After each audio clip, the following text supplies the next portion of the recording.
জয় শ্রীকৃষ্ণ প্রিয় ছাত্রছাত্রীরা, তোমাদের সবাইকে আবারও একবার মুক্তির পাঠশালার নতুন একটি ক্লাসে তোমাদের সবাইকে স্বাগতম। আজকের ক্লাসে আমরা কি করব? আজকে তোমরা জানো আমাদের যেটা 2024-এর 20 জানুয়ারি আমাদের এক্সাম রয়েছে।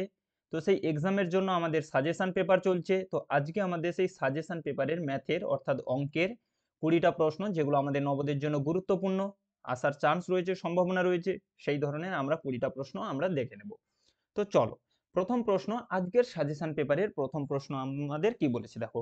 আমরা যেখানে যেখানে যে সমস্ত অঙ্কগুলোতে আমাদের কনসেপ্ট জানতে হবে আমরা সেটাও দেখব, সঙ্গে ট্রিকগুলো আমরা দেখে নেব যে কম সময়ের মধ্যে কিভাবে আমরা সেগুলোর উত্তর করব।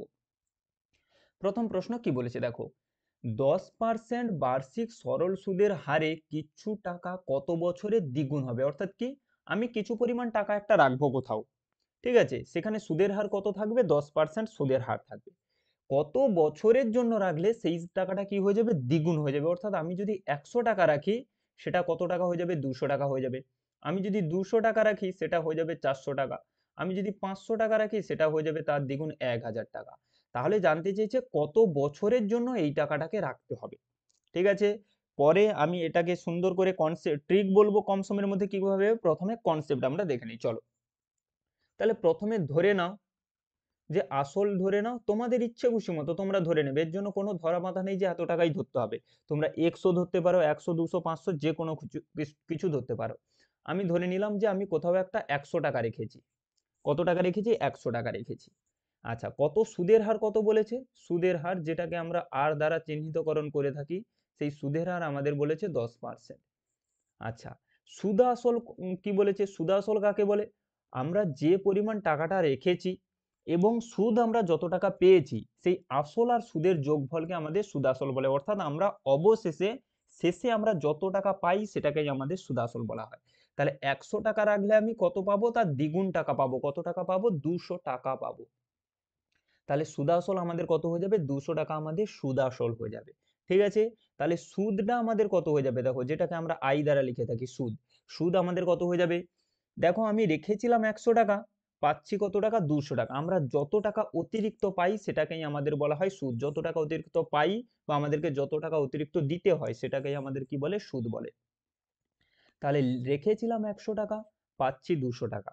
তাহলে কত টাকা অতিরিক্ত পাচ্ছি? 100 টাকা অতিরিক্ত পাচ্ছি। এটাকে আমাদের কি বলা হয়? সুদ বলা হয়। আমাদের বের করতে বলেছে কি, কত বছরে, সময় বের করতে বলেছে। কি বের করতে বলেছে? সময়, অর্থাৎ টি বের করতে বলেছে। সময় নির্ণয়ে আমাদের ফর্মুলা কি না, সময় নির্ণয়ের জন্য আমরা ফর্মুলা জানি 100 গুণিতক আই অর্থাৎ সুদ, নিচে আমাদের আসল আর সুদের হার অর্থাৎ পি আর আর কে গুণ করতে হয়। তাহলে করে ফেলো, মান বসাও। 100 সুদের জায়গায় আমরা কি বসাবো? সুদের জায়গায় আমরা 100 বসাবো। আসলের জায়গায় পি এর জায়গায় 100 বসাবো, আর এর জায়গায় 10 বসাবো। বাকি আমাদের কাটাকাটি করলে আমাদের উত্তর চলে আসবে 10%। দেখো অপশন এ তে রয়েছে। তাহলে আমি এখানে 100 ধরেছি, কেউ এখানে 150, 200, 400, 500 যা খুশি খুশি ধরতে পারো। ঠিক আছে, এবারে চলে আসো আমরা এটাকে শর্ট ফর্মে তাহলে কিভাবে করব।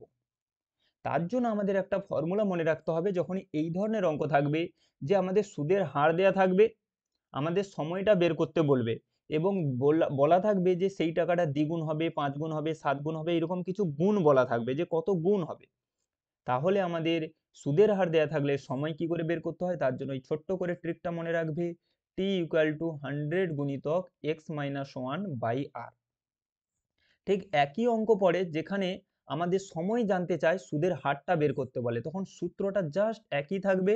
কি হয়ে যাবে? আর এর জায়গায় টি বসে যাবে, টি এর জায়গায় আর বসে যাবে। তাহলে যখন আর জানতে চাইবে তখন টিটা দেওয়া থাকবে, যখন টি জানতে চাইবে তখন আর। তাহলে এখানে সুদের হার দেওয়া রয়েছে, সময় জানতে চেয়েছে, তাহলে আমরা এই ফর্মুলাটা বসাবো। বসিয়ে দাও 100। এবারে চলে আসি এক্স কি না, এক্সটা হচ্ছে অঙ্কে ওই যে যত গুণ বলবে, দ্বিগুণ, 3 গুণ, 5 গুণ, যত গুণ বলবে এক্স এর জায়গায় সেটা বসাবো। ওখানে দ্বিগুণ বলেছে তাই এক্স এর জায়গায় 2 বসাবো, 2 বসাবো। নিচে আর এর মান 10 বসাবো। সমাধান করো। 100 গুণিতক 2 থেকে একবার দিলে 1, নিচে থাকলো 10। কাটাকাটি করলে আমাদের দেখো 10 একে 10, গুণ করলে 10 বছর আমাদের সঠিক উত্তর চলে আসবে, অপশন এ। তাহলে ডান দিকে আমরা ট্রিক দেখলাম যে আমাদের যখন থাকবে সুদের হার দেয়া থাকবে, সময় জানতে চাইবে, বলবে টাকাটা কিছু কত বছর পরে দ্বিগুণ, 5 গুণ, 7 গুণ, 10 গুণ, 100 গুণ হবে, আমরা কি বসাবো? টি সমান 100 ইন্টু এক্স মাইনাস 1 বাই আর। ঠিক একই অঙ্ক আমাদের সময় দেয়া থাকে, সুদের হারটা জানতে চায়। ডান দিকে আমি ফর্মুলাটা লিখে রেখেছি। চলো সুন্দর করে অঙ্কগুলো দেখতে থাকো, শেষ পর্যন্ত সমস্ত ধরনের অঙ্ক রাখা রয়েছে। 2 এর দাগের অঙ্ক কি বলেছে দেখো, 600 টাকায় কোনো দ্রব্য বিক্রি করলে যত টাকা ক্ষতি হয় 900 টাকায় বিক্রি করলে তার দ্বিগুণ লাভ হয়ে যায়। তাহলে দ্রব্যটির ক্রয় মূল্য নির্ণয় করতে বলেছে। আমি একদম ছবি এঁকে বোঝাচ্ছি দেখো। আমি ডান মাঝখানে একদম ক্রয় মূল্য লিখলাম, হয়ে গেছে। এবারে প্রথমে কি করেছি, 600 টাকায় বিক্রি করেছি। আমি বাম দিকে লিখলাম, কেন বাম দিকে লিখলাম না, বলেছে ক্ষতি হয়েছে। আমরা জানি যখন ক্রয় মূল্যের থেকে কম দামে বিক্রি করি তখনই তো ক্ষতি হয়। ক্রয় মূল্যের থেকে যখনই কম দামে বিক্রি করি তখনই আমাদের ক্ষতি হয়। তাই আমাদের ক্ষতি হয়েছে বলে আমি 600 টাকাটাকে বাম দিকে রেখেছি। আবার বলেছে যখন 900 টাকায় বিক্রি করব তখন ঘুরে আবার কি হয়ে যাবে, লাভ হয়ে যাবে। তখন ঘুরে আবার কি হবে, লাভ হবে। সেই জন্য আমি 900 টাকাটাকে কি লিখেছি, ডান দিকে রেখেছি, লাভ হয়েছে বলে। কত লাভ হবে বলেছে দেখো, 600 টাকায় বিক্রি করলে যত টাকা ক্ষতি হয় 900 টাকায় বিক্রি করলে তার দ্বিগুণ টাকা লাভ হয়, তার দ্বিগুণ টাকা লাভ হয়। হয়েছে। তার মানে ধরো আমি যদি প্রথমে ধরে নিই যে এক্স টাকা যদি ক্ষতি হয় তাহলে লাভ হবে কত টাকা, 2x টাকা তার লাভ হবে। এইটা বুঝে ফেলতে হবে যে বলেছে যত টাকা ক্ষতি হয়, মানে 100 টাকা যদি আমার ক্ষতি হয় 900 টাকায় বিক্রি করলে তার দ্বিগুণ অর্থাৎ 200 টাকা লাভ হবে। 50 টাকা যদি ক্ষতি হয় 900 টাকায় বিক্রি করলে তার দ্বিগুণ অর্থাৎ 100 টাকা লাভ হবে। তাহলে আমি তো জানি না কত টাকা ক্ষতি হবে, তাই আমি ধরে নেব আমার ক্ষতি হয়েছে x টাকা, তাহলে লাভ কত হবে 2x টাকা, লাভ কত হবে 2x টাকা। আচ্ছা, এই প্রথম বিক্রয় মূল্য থেকে দ্বিতীয় বিক্রয় মূল্যের পার্থক্য কত?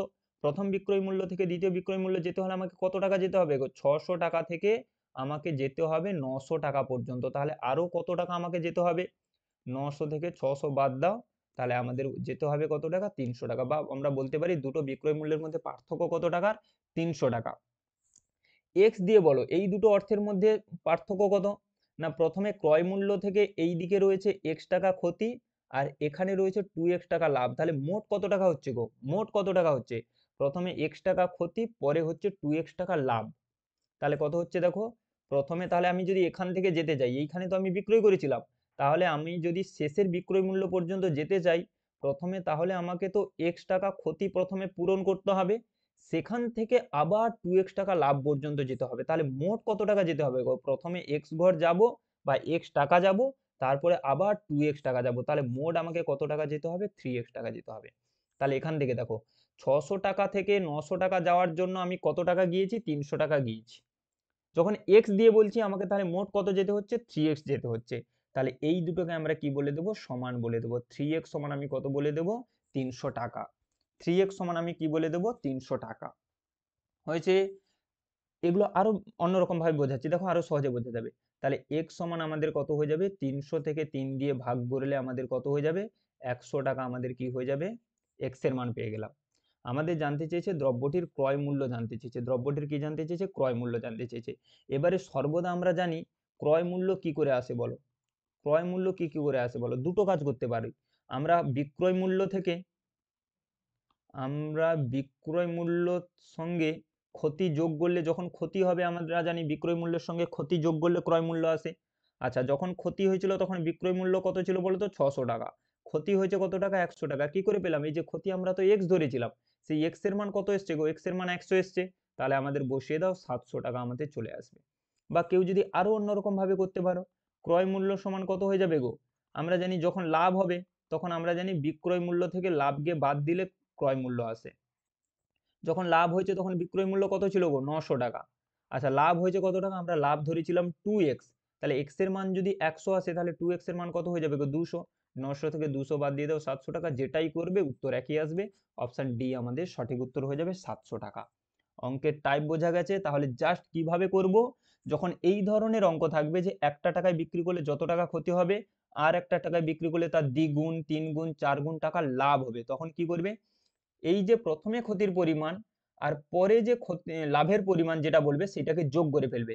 ঠিক আছে, প্রথমে লাভের পরিমাণ দ্বিগুণ বলেছে, ক্ষতির পরিমাণ 1 গুণ, তাহলে মোট 3 গুণ হয়ে যাবে। আর এই যে টাকার দুটোর মধ্যে পার্থক্য থাকবে তাকে তত দিয়ে ভাগ করে দেবে। ভাগ করলেই কার মান পেয়ে যাবে, ক্ষতির পরিমাণ পেয়ে যাবে। এরপরে ক্রয় মূল্য বের করতে বললে বিক্রয় মূল্যের সঙ্গে ক্ষতি যোগ করতে পারো বা বিক্রয় মূল্য থেকে লাভের পরিমাণ বাদ দিতে পারো, যেটা খুশি করতে পারো। অপশন চলে আসবে আমাদের ডি, 700 টাকা। চলো 3 এর দাগে দেখো আবার একটা খুব গুরুত্বপূর্ণ অঙ্ক রয়েছে। এক ব্যক্তি 2 টাকায় 3টি হিসাবে কিছু লেবু কতগুলো লেবু কিনে এনেছে জানি না, কিন্তু কি হিসাবে কিনে এনেছে, যে প্রতি 3টা লেবুর দাম 2 টাকা এই হিসাবে সে কিনে এনেছে। কিনে এনে কি সেগুলো কি কি করেছে, বিক্রি করেছে 5 টাকায় 6টি হিসাবে বিক্রি করেছে। তাহলে কিছু সংখ্যক লেবু কিনে এনেছে, কেনার সময় বাজারে গিয়ে কিনে এনেছে কি প্রতি 3টা লেবুর দাম 2 টাকা এই হিসাবে কিনে এনেছে। বিক্রির সময় কি করেছে, বিক্রির সময় কি করেছে প্রতি 5টা লেবুর দাম 6 টাকা এই হিসাবে বিক্রি করেছে। যখন এই ধরনের অঙ্ক থাকবে যে কিছু সংখ্যক দ্রব্য কিছু টাকা হিসেবে কিনে এনে কিছু সংখ্যক দ্রব্য কিছু টাকা হিসেবে বিক্রি করেছি, লাভ বা ক্ষতির শতকরা জানতে চাইলে কি করব, জাস্ট মনে রাখবে বাম দিকে দ্রব্য লিখবে, ডান দিকে মূল্য লিখবে। যেমন ভাবে ছক করছি সুন্দরভাবে দেখো। তাহলে প্রথমে ডান দিকে দ্রব্য, বাম দিকে দ্রব্য কতগুলো কিনে এনেছি 3 টাকা, 3টা কিনে এনেছি 2 টাকায়। পরে কিভাবে বিক্রি করেছি, 6টা বিক্রি করেছি 5 টাকায়। বাম দিকে দ্রব্যের সংখ্যা অর্থাৎ টি গুলোকে লিখবো, ডান দিকে মূল্যগুলোকে লিখবো। এরপরে কি করবে, জাস্ট এই লেখাটা ঠিকঠাক হলেই উত্তর চলে আসবে। এই কোনাকুনিকে গুণ করবে, 5 আর 3 গুণ করলে 15। সেখান থেকে এই কোনাকুনিকে গুণ করে বিয়োগ করবে এবং ভাগ করবে। এই কোনাকুনি গুণ করলে কত হয়ে যায়, 6 দুয়ে 12, বিয়োগ করবে এবং ভাগ করবে। এখানে শতকরা করতে বলেছে 100 দিয়ে গুণ। জাস্ট এটাই হচ্ছে আমাদের নিয়ম, মনে রাখবে। তাহলে যখন এই ধরনের অঙ্ক থাকবে কিছু সংখ্যক দ্রব্য কিছু সংখ্যক দ্রব্য কিছু একটা দামে কিনে এনে আবার কিছু সংখ্যক দ্রব্য কিছু একটা দামে বিক্রি করেছি, এই ধরনের অঙ্ক যখনই থাকবে শতকরা লাভ বা ক্ষতির হার নির্ণয় করতে বললে প্রথম কোনাকুনিকে গুণ করে বসাবো, এরপরে দ্বিতীয় কোনাকুনিকে গুণ করে বিয়োগ করব এবং ভাগ করব। 100 দিয়ে গুণ করলে আমাদের উত্তর চলে আসবে। তাহলে করো, 15 থেকে 12 বাদ দিলে 3, 3কে 12 দিয়ে ভাগ করলে কত হয়ে যাবে গুণিতক 100, কাটাকাটি করলে কত হয়ে যাবে, ওপরে থাকলো 3 4 12, এটা কাটাকাটি করলে 4 25, তাহলে উত্তর আমাদের চলে আসবে 25%। অপশন সি আমাদের সঠিক উত্তর। এবারে দেখো এখানে বলেছে শতকরা লাভ বা ক্ষতির, লাভ হবে না ক্ষতি হবে, না উত্তর যখন পজিটিভ আসবে, এখানে অ্যাকচুয়ালি অপশনগুলো ভুল লেখা আছে, লাভ লেখা উচিত ছিল।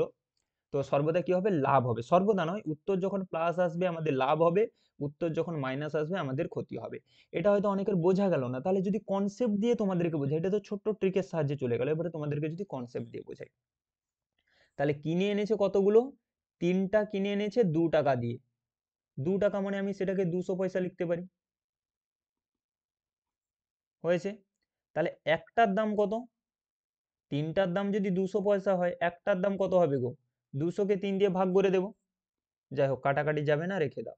এবারে দেখো বিক্রি করার সময় কি করেছি, 6টা বিক্রি করেছি 5 টাকায়, 5 টাকা মানে আমি সেটাকে 500 পয়সা বলতে পারি, 5 টাকা মানে আমি সেটাকে 500 পয়সা বলতে পারি। একটার তাহলে বিক্রয় মূল্য কত হয়ে যাবে, 500কে 6 দিয়ে ভাগ দিয়ে দাও। আচ্ছা দেয়ারই দরকার নেই, এগুলো কোনোটাই যখন ভাগ যাবে না টাকাই রেখে দাও, বুঝলে, এগুলোকে টাকাই রেখে দাও, পয়সা করার দরকার নেই, কারণ আমার যেহেতু ভাগ যাচ্ছে না বেকার খেটে খেটে আর করবো কেন, তাহলে টাকাই রেখে দাও। তাহলে 3টার দাম যদি 2 টাকা হয় একটার দাম কত হয়ে যাবে 2/3 টাকা, 6টার দাম যদি 5 টাকা হয় একটার দাম কত হয়ে যাবে 5/6 টাকা। তাহলে দেখো যে একটা লেবু ক্রয় করতে তার 2/3 টাকা লেগেছিল, সেই একটা লেবু তার বিক্রয় করতে কত টাকায় বিক্রি করছে 5/6 টাকা। তাহলে একটা লেবুর ক্রয় মূল্য 2/3 টাকা, একটা লেবুর বিক্রয় মূল্য 5/6 টাকা, তাহলে কত টাকা লাভ হয়ে যাবে, না আমরা জানি বিক্রয় মূল্য থেকে ক্রয় মূল্য বাদ দিলে আমাদের লাভ আসে। 5/6 থেকে আমরা কি করে দেবো 2/3 বাদ দেবো, বাদ দাও, 6 আর 3-এর লসাগু 6, ওপরে থাকবে 5, 3 2 6, 2 2 4, তাহলে কত আসবে 1/6 টাকা লাভ আসবে। কিন্তু আমাদের তো লাভ জানতে চায়নি, আমাদের জানতে চেয়েছে দেখো শতকরা লাভ। তাহলে শতকরা লাভ নির্ণয়ের ফর্মুলা কি হয় আমাদের, শতকরা লাভ বের করতে হলে কি করতে হয় বলতো, ওপরে যত টাকা লাভ হয়েছে সেটাকে লিখতে হয়, নিচে ক্রয় মূল্যটাকে লিখতে হয়। তাহলে আমরা তো একটা লেবুর ওপরে লাভ বের করেছি, তাহলে একটা লেবুর ক্রয় মূল্য কত ছিল গো 2/3 টাকা, গুণিতক 100, এটাকে সমাধান করে উত্তর চলে আসবে। সমাধান কিভাবে, না আমরা জানি ভগ্নাংশের ভগ্নাংশ থাকলে ওপরেরটাকে ঠিক রেখে নিচেরটাকে উল্টে গুণ করতে হয়। তাহলে 1/6 উপরে ঠিক থাকলো, 2/3কে আমরা কি করলাম উল্টে দিলাম 3/2, এবার কাটাকাটি করো, 3 2 6, 2 আর 2 গুণ করলে 4, 4 আর 100 কাটাকাটি করলে দেখো 25% চলে আসবে। তাহলে এটা হচ্ছে আমাদের কনসেপ্ট, যে আমরা একটা লেবুর ক্রয় মূল্য বের করব, একটা লেবুর বিক্রয় মূল্য বের করব। যদি বিক্রয় মূল্য বেশি হয় তাহলে লাভ হবে, যদি ক্রয় মূল্য বেশি হয় তাহলে ক্ষতি হবে। এইভাবে আমরা করে ফেলতে পারি, শতকরা লাভ বললে লাভ বাই ক্রয় মূল্য গুণিতক 100, না হলে আমরা উপরে জাস্ট এই কনসেপ্টটা ব্যবহার করতে পারি, ট্রিকটা কোনাকুনি লিখে ফেলবো এইদিকে, বাম দিকে দ্রব্য ডান দিকে মূল্য, কোনাকুনি গুণ করে প্রথমে লিখে দেবো, দ্বিতীয় কোনাকুনিকে গুণ করে উপরে বিয়োগ করবো, নিচে ভাগ করবো, গুণ 100। কাটাকাটি করলে আমাদের চলে আসবে 25%। চলো 4 দাগের অঙ্ক বলেছে 400 বর্গমিটার ক্ষেত্রফল বিশিষ্ট বর্গক্ষেত্রের পরিসীমা নির্ণয় করো। আমরা পরিসীমা সমান কি জানি বলতো? আমরা বর্গক্ষেত্রের পরিসীমা সমান জানি 4 গুণিতক বাহু, কিন্তু এখানে তো বর্গক্ষেত্রের বাহু দেয়া নেই, তাহলে দেয়া আছে এটা কি? ক্ষেত্রফল দেয়া আছে। তাহলে আমাদের ক্ষেত্রফলকে কাজে লাগিয়ে বাহুটাকে বের করে নিতে হবে, ক্ষেত্রফলকে কাজে লাগিয়ে বাহু বের করে নিতে হবে। ক্ষেত্রফল থেকে বাহু কি করে বেরোয় গো? না, আমাদের ক্ষেত্রফলের বর্গমূল করলে বাহু আসে। 400 বর্গমূল আমাদের কত হয়ে যাবে? 20 মিটার। আমাদের উত্তর চলে আসবে। কি উত্তর এলো? এটা বাহু এলো, কিন্তু আমাদেরকে তো পরিসীমা বের করতে বলেছে। পরিসীমা কি করে আসে? 4 এর সঙ্গে বাহুকে গুণ করতে হয়, 20 সঙ্গে 4 গুণ করলে 80 মিটার আমাদের উত্তর চলে আসবে। অপশন বি আমাদের সঠিক উত্তর হয়ে যাবে। 20 সঙ্গে 4 গুণ করলে 80 মিটার, আমাদের অপশন বি আমাদের সঠিক উত্তর হয়ে যাবে। চলো 5 দাগের অঙ্ক কি বলেছে দেখো, একটি বাক্সে 100টি আম আছে, তার মধ্যে 2/25 অংশ আম পচে গেছে, বাকি আমের 3/4 অংশ আম বিক্রি হয়ে গেছে। বক্সে আর কতগুলি আম পড়ে আছে? বক্সে আর কতগুলি আম পড়ে আছে জানতে চেয়েছে। তাহলে ছিল কতগুলো আম? 100টা আম ছিল, তার মধ্যে কতগুলো পচে গেছে? 2/25 অংশ পচে গেছে। তাহলে কতগুলো পচে গেছে গো? 25 4 100, 4 2 8টি আম পচে গেছে। 8টি কি হয়ে গেছে? পচে গেছে। তাহলে কতগুলো ভালো আছে?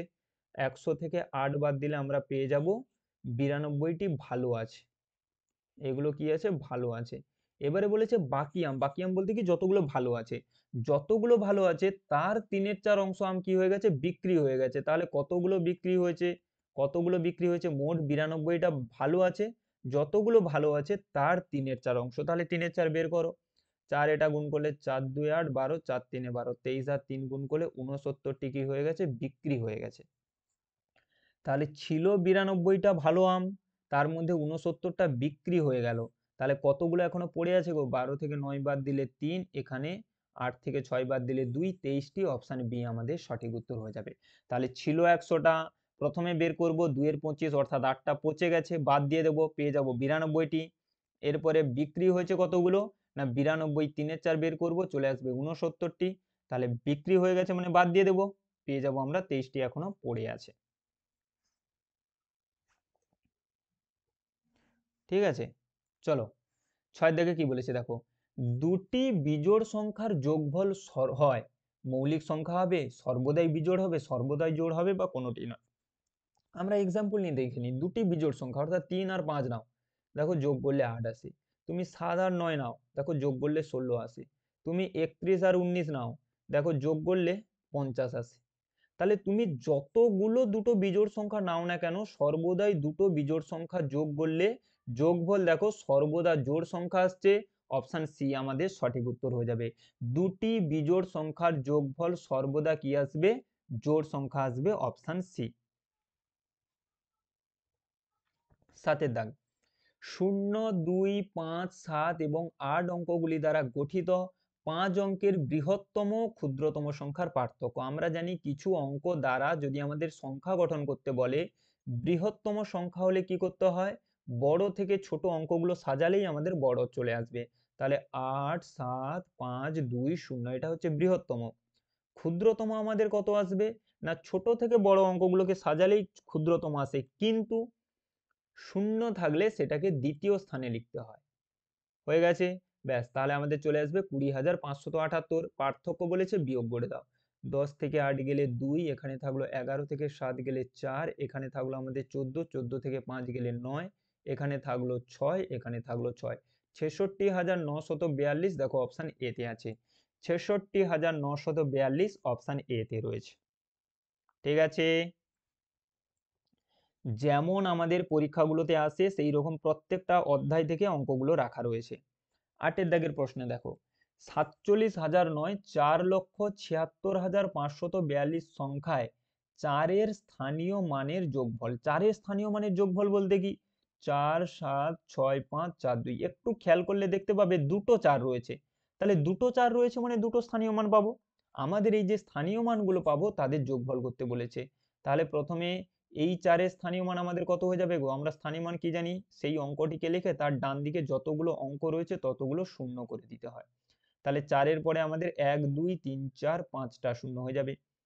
এই 4-এর স্থানীয় মান আমাদের কত হয়ে যাবে? 40 হয়ে যাবে। এদের কি করতে বলেছে? যোগ করতে বলেছে, যোগ করো। 0 4 0 0 0 4, 4 3টে 0 4 0, দেখো অপশন ডি তে রয়েছে। অপশন ডি তে রয়েছে 4 3টা 0 4 0, অপশন ডি আমাদের সঠিক উত্তর হয়ে যাবে।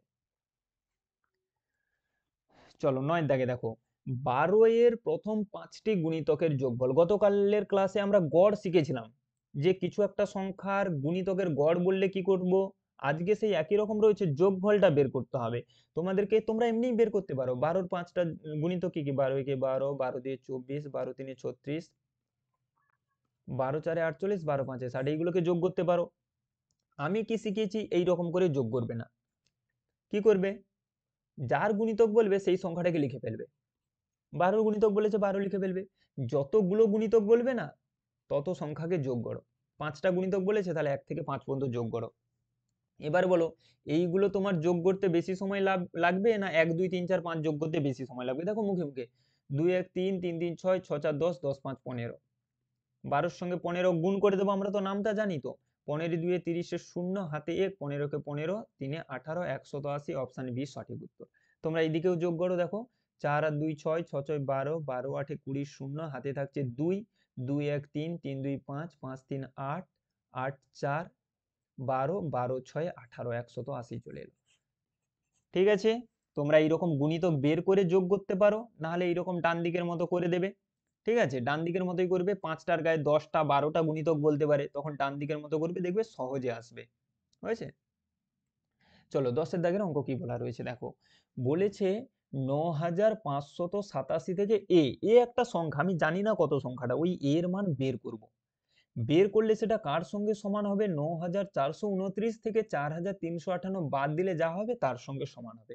তাহলে আমি প্রথমে নিচে তুলে ফেলি, 9 5 8 আর 7, সেখান থেকে এ বাদ দেব। 7 4 2 9 বিয়োগ 4 3 5 8।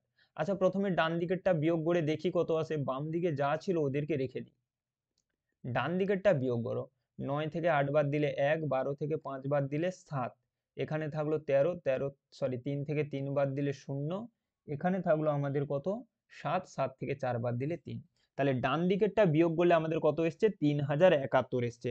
এবারে আমাদের দেখতে হবে 9587 থেকে কত বাদ দিলে 3071 আসে।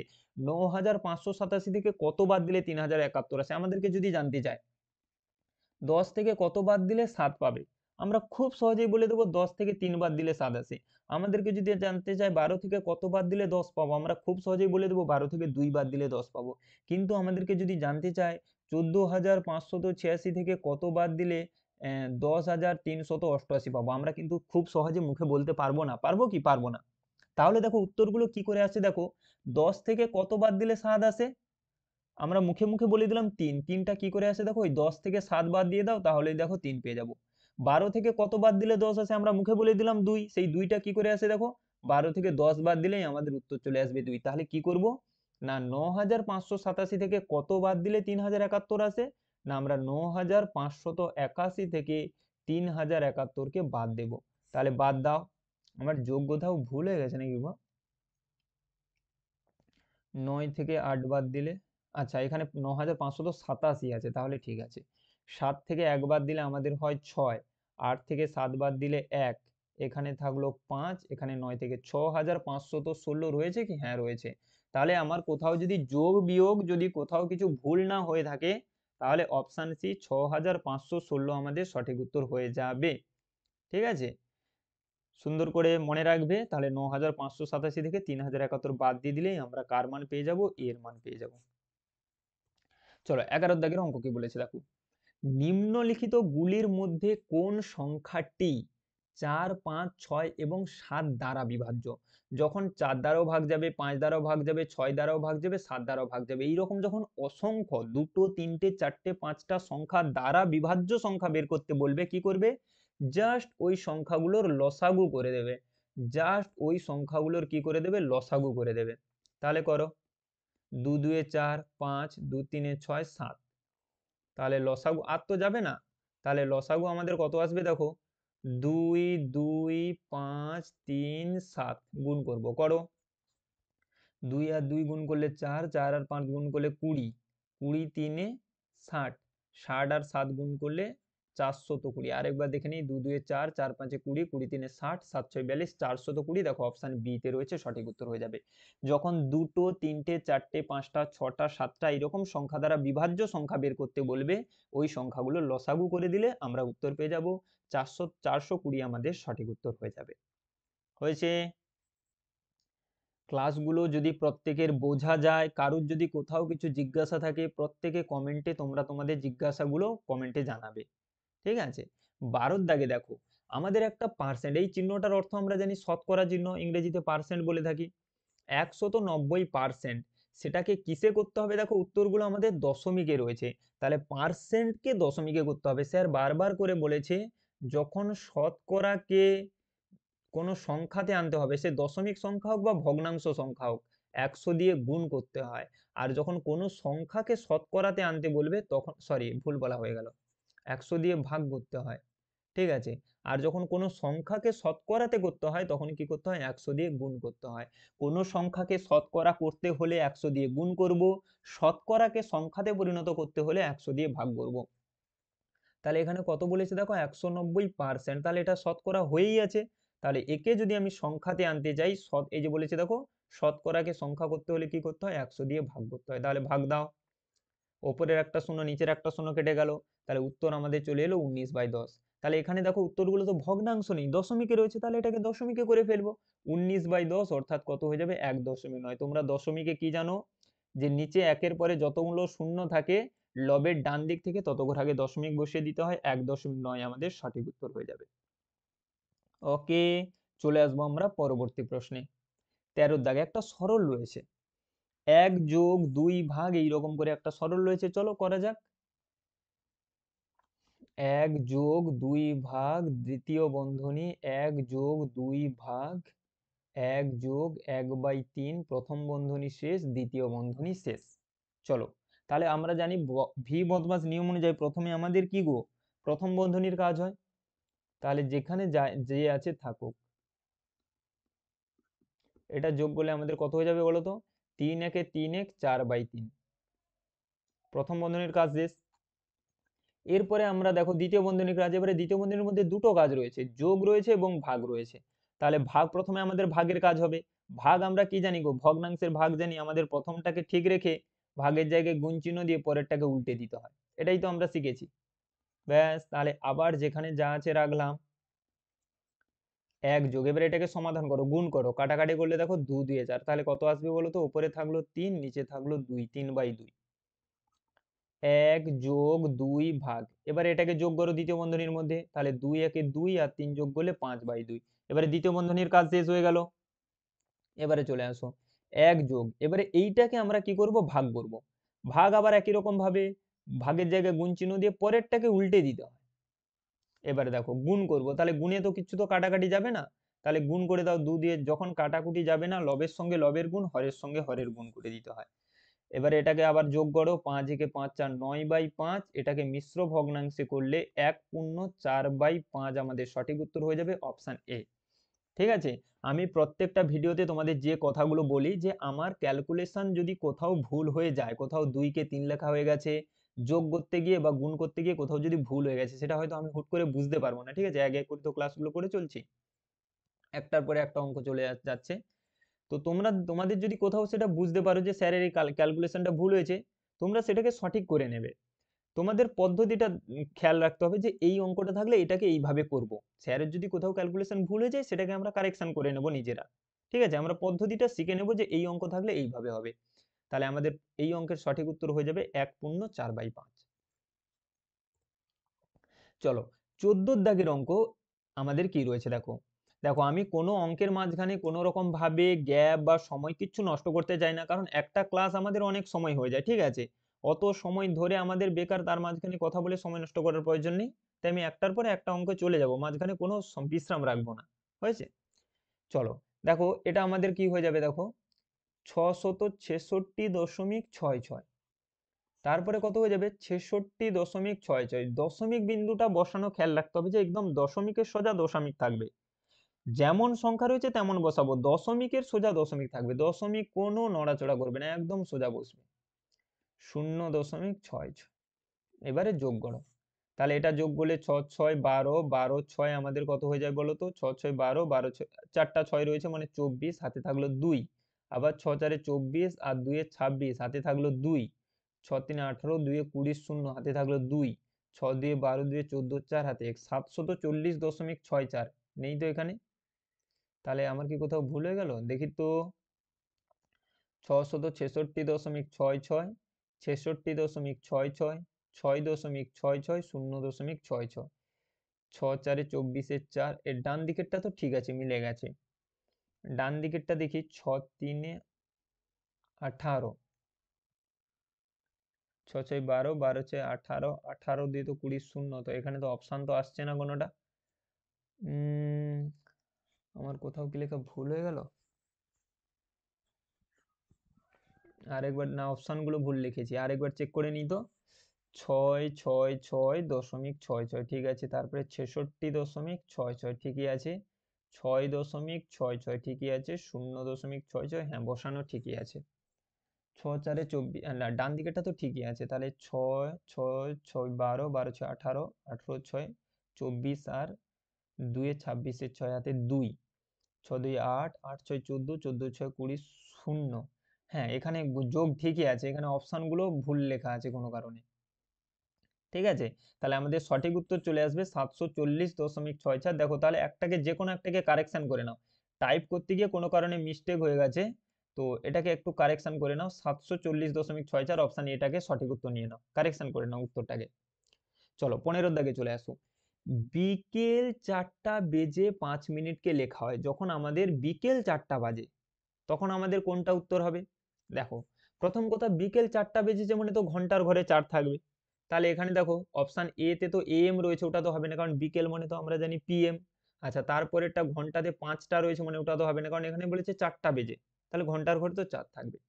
এবারে দেখো, এরপরে দেখো অপশন সি তে দেখো কত রয়েছে, মিনিটের ঘরে কত রয়েছে দেখো 50 রয়েছে, কিন্তু এখানে বলেছে 4টা বেজে 5 মিনিট, 5 মিনিটকে আমরা লিখি কিভাবে, 05 দ্বারা, এইভাবে লেখা হয়। অপশন ডি আমাদের সঠিক উত্তর হয়ে যাবে, 4:05। চলো 16 দাগে চলে আসো।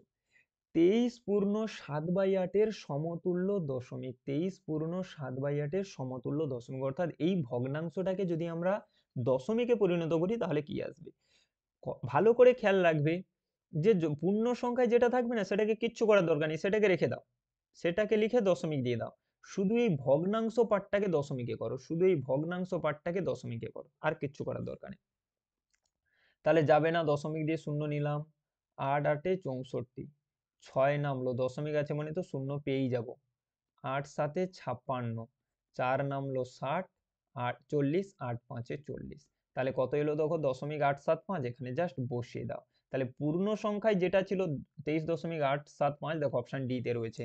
পূর্ণ সংখ্যা, এটাকে পুরোটাকে অপ্রকৃত করে ভাগ করার দরকার নেই, পূর্ণ সংখ্যায় যেটা থাকবে সেটা লিখে দশমিক দিয়ে দেবে, শুধু ভগ্নাংশ পার্টটাকে, প্রকৃত ভগ্নাংশের পার্টটাকে দশমিকে করবে, করে দশমিকের পরে জাস্ট ওটাকে বসিয়ে দেবে, দিলে আমাদের উত্তর চলে আসবে 23.875, আমাদের সঠিক উত্তর হয়ে যাবে।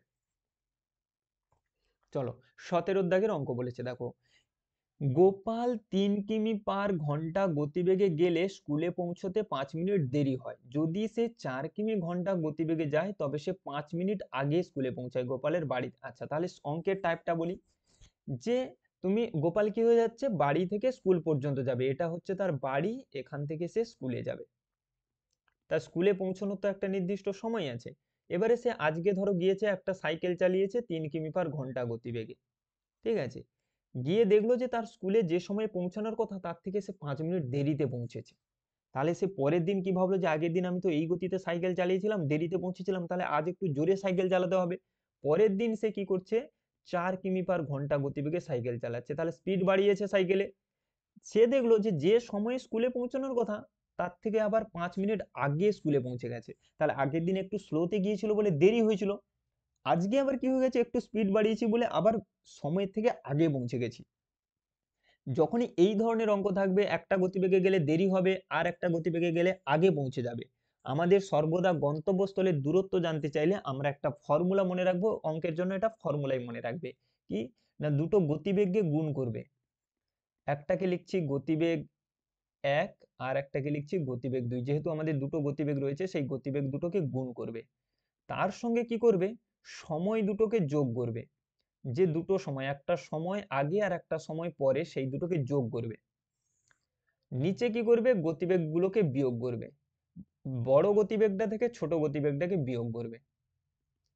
ঠিক আছে, বড় গতিবেগ থেকে ছোট গতিবেগ কি করবে, বিয়োগ করবে। এই ফর্মুলা মনে রাখবো। উপরে দুটো গতিবেগকে গুণ করব, তার সঙ্গে সময় দুটোকে যোগ করে গুণ করব, আর নিচে গতিবেগ দুটোকে বিয়োগ করব। ব্যাস, এবারে বসিয়ে দাও।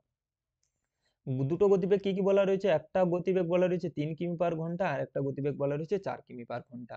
দুটো সময় কি কি বলা রয়েছে দেখো, একটা 5 মিনিট আর একটা 5 মিনিট। তাহলে যোগ করলে আমাদের কত হয়ে যাবে, 10 মিনিট। এখানে সুন্দর করে বসিয়ে দেব, কিন্তু না, বসাবো না। কেন বসাবো না, স্যার তো বলেছে সময় দুটোকে যোগ করে বসিয়ে দিতে, তাহলে বসাবো না কেন? একদমই বসাবো না। কেন, একটু খেয়াল করলে দেখতে পাবে তোমরা, সময়টা কিসে রয়েছে দেখো, মিনিটে রয়েছে। মিনিটগুলো মিনিটে রয়েছে না, সময়গুলো দেখো, যোগ করলে 5 আর 5 যোগ করলে 10 মিনিট। কিন্তু আমাদের গতিবেগগুলো কিসে আছে দেখো, কিমি পার ঘন্টাতে আছে। তাহলে আমরা জানি গতিবেগের একক যদি কিমি পার ঘন্টা থাকে, তাহলে সময়ের একক সর্বদা ঘন্টাতে রাখতে হবে। দূরত্ব, সময়, গতিবেগে তোমাদের এগুলো বলা রয়েছে যে গতিবেগের একক কিলোমিটার ঘন্টা থাকলে সময়ের এককটাকে ঘন্টাতে রাখতে হবে। কিন্তু সময়ের একক তো মিনিটে আছে, তাহলে মিনিটকে ঘন্টা করতে হলে আমরা জানি 60 দিয়ে ভাগ করতে হয়। তাহলে শূন্য শূন্য কেটে যাবে, আমরা লিখে দেবো কি 1/6 ঘন্টা। তাহলে আমরা ওই সময় দুটোকে যোগ করে 10 মিনিট লিখবো না, আমরা কত লিখবো, 1/6। ছয়টাকে নিচে নামিয়ে দিলাম, 1/6 ঘন্টা হয়ে গেল। আর নিচে কি করতে হয়, গতিবেগ দুটোকে বিয়োগ করতে হয়। 4 আর 3 বিয়োগ করলে তো 1 হয়ে যাবে। প্রত্যেকের আশা করি বোঝা গেছে। উপরে দুটো গতিবেগকে গুণ করব, নিচে দুটো গতিবেগকে বিয়োগ করব। আর উপরে দুটো সময়কে যোগ করব, কিন্তু মাথার মধ্যে রাখবো সময়গুলো ঘন্টাতে রাখতে হবে। যদি ঘন্টাতে থাকে তাহলে কোনো কিছু করার দরকার নেই, যোগ করেই বসিয়ে দেবো। বললো প্রথমে 1 ঘন্টা দেরি হয়, পরে 2 ঘন্টা আগে আসে, তাহলে দুটোকে যোগ করে জাস্ট বসিয়ে দেবো, কারণ ওগুলো তো ঘন্টায় রয়েছে। কিন্তু যদি মিনিটে থাকে বা সেকেন্ডে থাকে, তখন সেগুলো ঘন্টাতে করতে হবে। এবার সেটাকে কাটাকাটি করো, 3 2 6, 2 আর 4 কাটাকাটি করলে 2, আমাদের কত হয়ে যাবে, 2 কিমি। অপশান বি আমাদের সঠিক উত্তর হয়ে যাবে। মনে থাকবে সুন্দর করে, এই ফর্মুলা সুন্দর করে মনে রাখবো এই ধরনের অঙ্কের টাইপের জন্য। ওপরে দুটো গতিবেগকে গুণ, নিচে দুটো গতিবেগকে বিয়োগ, সঙ্গে ওপরে দুটো সময়কে যোগ করে গুণ, এবং সময়গুলোকে সর্বদা ঘন্টাতে রাখবো। চলো 18 দাগের অঙ্কে চলে আসো। একদম সহজ একটা অঙ্ক রয়েছে। 7085 মিটার সমান, 7085 মিটার সমান, অর্থাৎ এটা পুরোটা মিটার এককে রয়েছে, সেটাকে কিলোমিটার মিটারে প্রকাশ করতে হবে। আমরা জানি মিটারকে কিলোমিটার করতে হলে কি করতে হয়, 1000 দিয়ে ভাগ করতে হয়। আমরা প্রত্যেকেই জানি মিটারের সঙ্গে কিলোমিটারের কি সম্পর্ক, না 1 কিলোমিটার সমান 1000 মিটার। অর্থাৎ মিটারকে কিলোমিটার করতে হলে 1000 দিয়ে ভাগ করতে হয়। তাহলে ভাগ করো, 1000 সাথে কত হয়ে যাবে, 7000। তাহলে ভাগশেষ কত থাকলো, 85। উত্তর তাহলে আমাদের কত এলো, 7 কিমি। আর কত মিটার অতিরিক্ত পড়ে থাকছে গো, 85 মিটার অতিরিক্ত পড়ে থাকছে। কোনটাতে রয়েছে দেখো, অপশান এ তে রয়েছে। 7085 মিটার সমান আমাদের কত চলে আসবে, 7 কিমি 85 মিটার আমাদের সঠিক উত্তর হয়ে যাবে। আজকের প্র্যাকটিস সেটের আর শেষ দুটো অঙ্ক আমাদের রয়েছে। দেখো 19 দাগে কি রয়েছে, একটি আয়তঘনের দৈর্ঘ্য, প্রস্থ, উচ্চতা দেয়া রয়েছে, তার আয়তন জানতে চেয়েছে। একদম সহজ একটা অঙ্ক।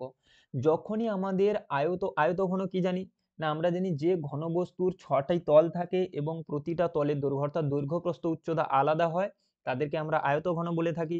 সেই আয়তঘনের দৈর্ঘ্য, প্রস্থ, উচ্চতা যদি আমাদের অঙ্কে বলা থাকে, আয়তন বের করতে হলে আমরা কি করব, আয়তন বের করতে হলে জাস্ট দৈর্ঘ্য, প্রস্থ, উচ্চতা গুলোকে গুণ করব। আয়তঘনের দৈর্ঘ্য, প্রস্থ আর উচ্চতাকে গুণ করব। তাহলে করে দাও। দৈর্ঘ্যর এককগুলো দেখে নেবে, সবগুলো সেমিতে আছে তো, হ্যাঁ সবগুলো সেমিতে আছে। তাহলে 9, 7 আর 5 কে গুণ করব। গুণ করো, 9 7 63, তার সঙ্গে 5 কে গুণ করলে 5 3 15, 5 হাতে 1, 6 5 31, 315 ঘন সেমি। অপশান বি সঠিক উত্তর হয়ে যাবে। আয়তঘনের আয়তন জানতে চাইলে আমরা কি করব, দৈর্ঘ্য, প্রস্থ এবং উচ্চতাকে গুণ করব। 315 ঘন সেমি আমাদের সঠিক উত্তর হয়ে যাবে।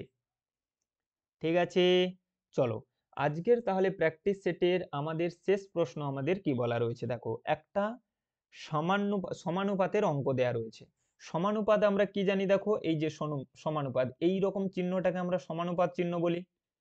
তাহলে সমানুপাতের প্রথম পদ দেয়া রয়েছে, দ্বিতীয় পদ দেয়া রয়েছে, চতুর্থ পদ দেয়া রয়েছে, তৃতীয় পদটা আমাদের বের করতে বলেছে। কোন পদটা বের করতে বলেছে? এ এর মান বের করতে বলেছে, অর্থাৎ তৃতীয় পদটা আমাদের জানা নেই, ওটা বের করতে হবে। আমরা জানি সমানুপাতের অঙ্কে তৃতীয় পদ বের করতে হলে আমাদের কি করতে হয়? প্রথম পদ আর চতুর্থ পদকে গুণ করে, প্রথম আর চতুর্থকে গুণ করে দ্বিতীয় দিয়ে ভাগ করতে হয়। সমানুপাতের অধ্যায় আমাদের রয়েছে, সেখানে সমস্ত কিছু ডিটেলসে দেখে ফেলতে হবে। তৃতীয় পদ বের করতে হলে কি করব? প্রথম আর চতুর্থকে গুণ করে দ্বিতীয় দিয়ে ভাগ করব। প্রথম পদ আমাদের 4 দেয়া রয়েছে, চতুর্থ পদ 28 দেয়া রয়েছে, দ্বিতীয় পদ আমাদের 7 বলা রয়েছে। কাটাকাটি করো, 7 4 28, 4 আর 4 গুণ করলে 16, অপশন সি আমাদের সঠিক উত্তর।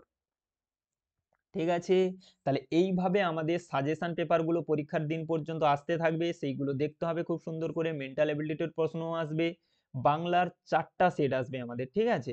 4টা সেট বলতে 4টা ক্লাস, প্রতিটা ক্লাসে 5টা করে বাংলার প্রশ্ন থাকবে। এইভাবে আমাদের পরীক্ষার আগে 4 দিন বাংলার ক্লাস আসবে, সঙ্গে মেন্টাল অ্যাবিলিটির ক্লাসও আসবে। সুন্দর করে জিনিসগুলোকে দেখতে হবে। তো আজকের প্র্যাকটিস সেটের 20টা অঙ্ক বা আজকের সাজেশন সেটের সাজেশন পেপারের 20টা অঙ্ক আমরা সমাধান করে ফেললাম। কারোর যদি কোথাও কিছু ডাউট থাকে বা জিজ্ঞাসা থাকে, সুন্দর করে কমেন্টে সেই ডাউটগুলো জানাতে হবে। ঠিক আছে, চলো তাহলে আজকের ক্লাস এখানেই শেষ করছি। সবাই সুস্থ থেকো, ভালো থেকো এবং তোমাদের মতো করে সবার খেয়াল রেখো। জয় হিন্দ।